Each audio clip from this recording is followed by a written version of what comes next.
It was the summer of 1988. I was just a teenager then, restless, curious, and hungry for adventure. My two closest friends, Daniel and Michael, were exactly the same. We had been talking for weeks about doing something different, something unplanned, something that would feel like true freedom. One humid afternoon, we finally made up our minds. We would leave town for 3 days and 3 nights, wandering with no destination, no maps, no hotels booked, just the open road and our backpacks. We were young and fearless. The thought of sleeping at train stations, bus stops, or under some random shelter at night didn't scare us. It thrilled us.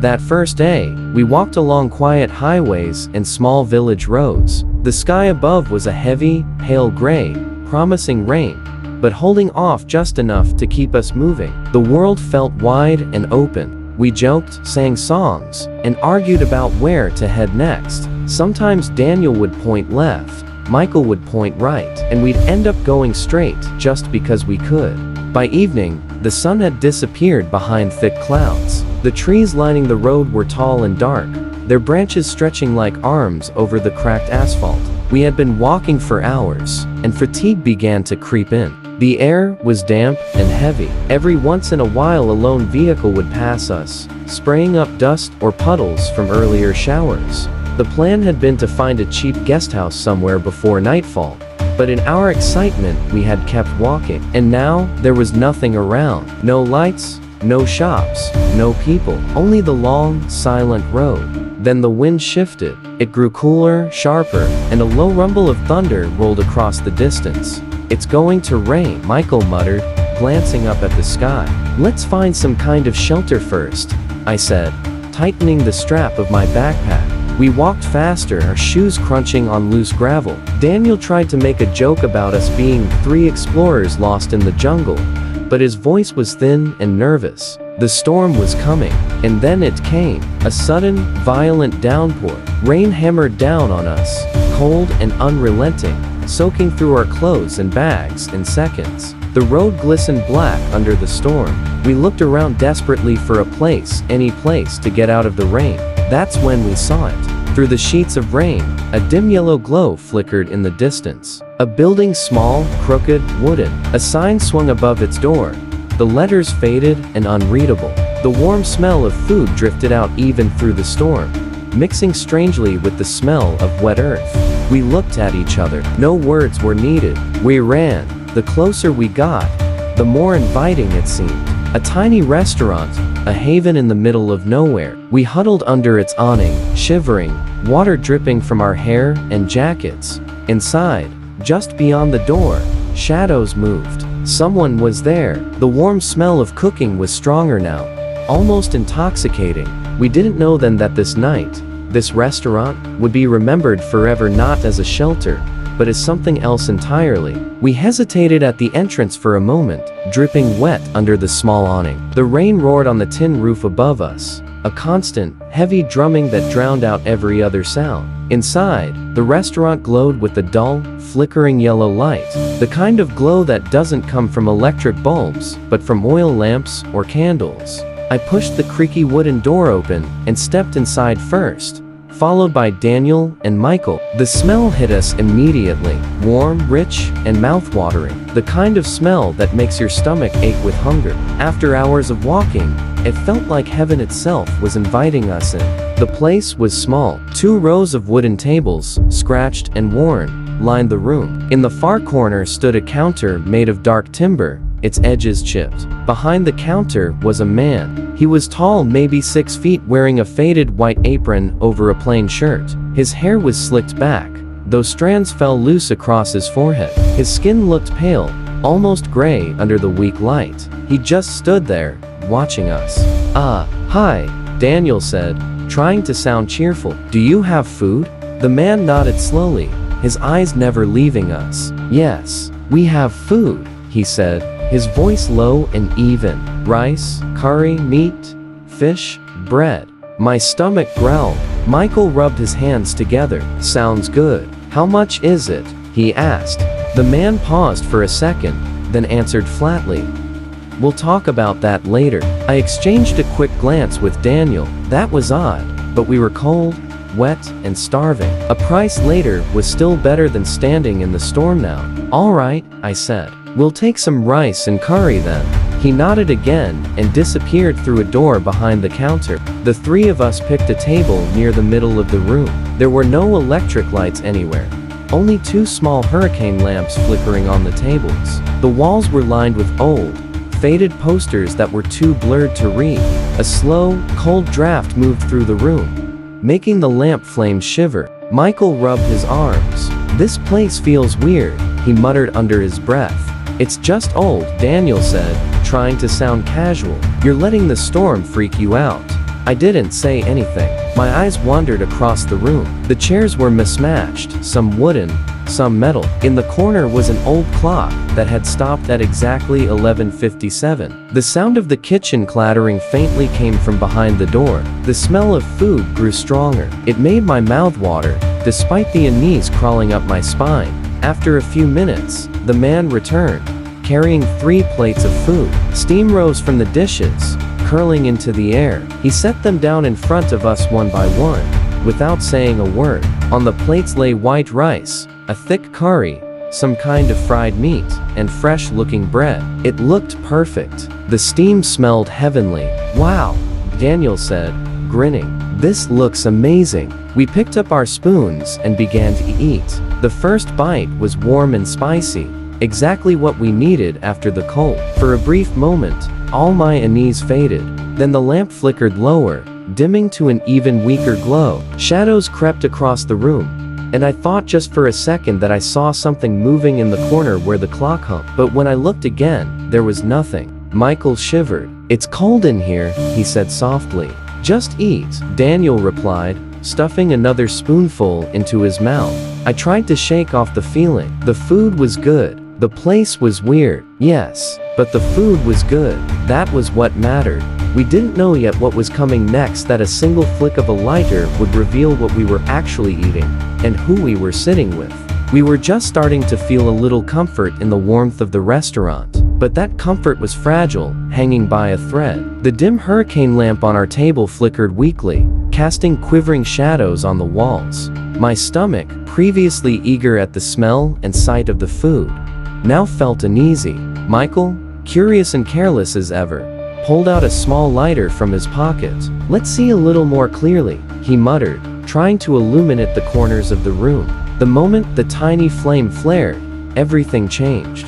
The food on our plates, once golden, steaming, and fragrant, twisted before our eyes. The curry looked slimy, gray streaks running through it. The rice, once fluffy, now teemed with wriggling white worms. Tiny insects crawled across the edges of the fried meat. Even the warm, inviting smell turned foul and sour, like rotting flesh under the sun. We froze. Daniel gagged and pushed his plate away. Michael dropped the lighter in shock, and the tiny flame went out, plunging the room back into dim, trembling darkness. Then we saw him. The man behind the counter, who had seemed normal moments ago, now appeared. Wrong. His face, barely illuminated by the weak lamp, was ghastly. His eyes were no longer human, to endless black voids stared at us, swallowing all light. His pale, wax-like skin seemed to stretch unnaturally across his face. A thin, crooked smile slowly stretched across his lips, revealing too many teeth, sharp and glinting. He took a slow step forward. The floorboards groaned under his weight, though it was impossible to tell if they were his feet or something else. His hands rested on the backs of our chairs, long and bony, fingers curling like claws. "Eat." His voice was soft, low, dry leaves scraping against stone. "Eat and stay." A chill ran down my spine. Daniel stumbled backward, almost falling. Michael grabbed my arm. "We need to get out of here," he whispered, his teeth chattering. I nodded, heart hammering in my chest. But the man moved closer, his shadow stretching unnaturally along the walls, filling the room with a darkness that didn't belong to the storm outside. The restaurant, which had felt cozy just moments ago, now seemed vast and hollow. The walls seemed to breathe, the shadows crawling like living things. I could smell the rot more strongly now, overpowering even the rain-scented air that had seeped through the door.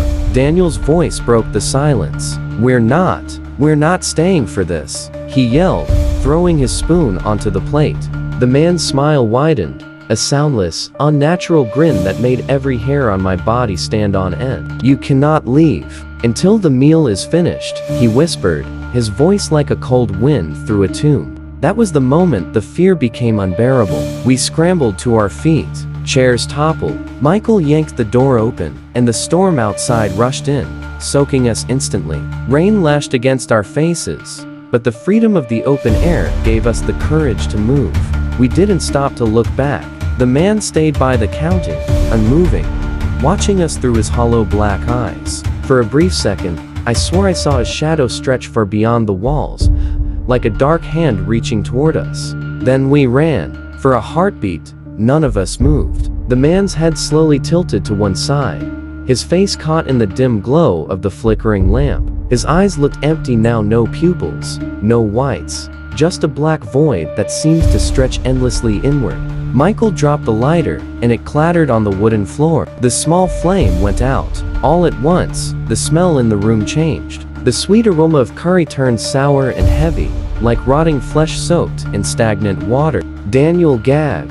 "What the hell is this?" he hissed, pushing his plate away. I looked down at my food again. The meat on the plate was no longer golden brown. It was grayish, with dark veins running through it, like something dug out of the earth. The rice had turned black, and small white worms wriggled through it. The man stepped closer, his footsteps echoing on the wooden floor, though the room itself seemed to have grown larger, emptier. "Eat," he whispered, his voice low and almost hissing. "You came here to eat. You must finish." He placed his pale hands on the back of our chairs, his fingers long and bony, nails like sharpened glass. Michael stood up so fast that his chair fell over with a crash. "We're leaving," he barked, though his voice cracked with fear. The man smiled, a slow, thin stretch of lips, revealing teeth that were too sharp, too many. The oil lamps flickered again, and for an instant I could swear his shadow stretched across the walls like the arms of something much bigger than a man. I grabbed Daniel's arm. "Run," I whispered. The man's smile widened. "No one leaves until the meal is over," he said. Daniel threw his plate at him. The contents splashed across the apron, and the smell of rot filled the room. The man let out a low growl, something between a laugh and an animal snarl. That was enough to break us. We bolted for the door. Chairs crashed. A lamp fell and shattered, spilling oil across the floor. Fire caught for a moment, then snuffed itself out in the wetness. We burst through the door into the rain. The storm hadn't eased. It had grown worse. Rain hammered our faces, wind tearing at our clothes. But the moment my feet hit the muddy road, I felt a wave of relief, as if stepping out of a nightmare. Behind us, through the curtain of rain, the restaurant glowed faintly. A shadow stood in the doorway, not the man, but something taller, its head almost brushing the frame. Its arms were too long. It didn't follow, but its eyes, those black, endless eyes, seemed to burn through the storm. We ran without speaking, without looking back. The rain blurred everything. My lungs burned. My heart pounded. Finally, after what felt like hours, but could only have been minutes, we stumbled into the outskirts of a small village. The houses were dark, their windows shut tight. We banged on the first door we saw. An old man opened it cautiously, holding a lantern. "What are you doing out here?" he asked sharply. "There's nothing on that road at night." We gasped out our story between shivers and breaths, but the man only frowned deeper. "No restaurant has stood on that road for 20 years, he said slowly. "That place burned down. People died there." We stared at him, soaked to the bone, trembling. "No," I whispered. "We were just there." The old man shook his head. "Get inside before the storm takes you," he said. "You're lucky to be alive." Inside his small house, the warmth of the fire couldn't drive away the chill that had settled into my bones. Michael sat in the corner, staring at his hands. Daniel didn't speak at all. Outside, the rain kept falling. Somewhere out there in the darkness, the waiting restaurant, or whatever it really was, stood again. And I knew, deep down, that its doors would open for someone else someday. We hardly slept that night. Even though the old villager had given us dry blankets and a place by his fire, our minds were still inside that shadowy restaurant. Every time I closed my eyes, I saw the man's hollow black sockets and the crawling food. Every time thunder cracked outside, I thought I heard the whisper, "Eat, finish." At dawn, a pale gray light filtered through the small window. The storm had passed, leaving the world washed and strangely silent. Daniel sat up first, rubbing his face. Michael stared at the dying embers of the fire. None of us spoke for a long time. Finally, I said, "We need to go back. We need to see what's there in daylight." Michael looked at me like I was mad, but then he nodded. "We have to know," he whispered. Daniel said nothing, but he picked up his jacket and followed. The villager tried to stop us. "Don't go," he said, his lined face pale. "Nothing good waits on that road. Leave it behind." But we went anyway. We retraced our steps along the muddy road, now glistening under the weak morning sun. Birds chirped in the trees. Puddles reflected the sky. It was so normal, so harmless, that for a moment I wondered if we had imagined the whole thing. And then we reached the spot where the restaurant had stood the night before. There was nothing. Nothing but the blackened remains of an old foundation, half hidden by weeds and vines. A warped signpost leaned at an angle, its letters long faded to nothing. The air smelled faintly of damp ashes. We walked through the ruins slowly. The floorboards were gone. Only broken stones and charred beams remained. There was no door, no kitchen, no smell of food, just silence. Daniel knelt and picked up a shard of broken plate, yellowed and cracked with age. "This is impossible," he said softly. "It's like it never existed." I felt a strange pressure in the air, like being watched. "But we were here," I whispered. "We ate here." Michael turned to the road. "Look." We followed his gaze. At the edge of the ruins, under a clump of weeds, something glinted. It was a rusty old hurricane lamp, exactly like the one we'd seen burning on the counter the night before. I picked it up carefully. Its glass was cracked. Inside, the wick was blackened. Suddenly, the villager's words echoed in my head. "No restaurant has stood on that road for 20 years. That place burned down. People died there." We went back to the village and asked questions. The answers we got were always the same, whispered with nervous glances. A restaurant had stood there decades ago, run by a man named Harold Black.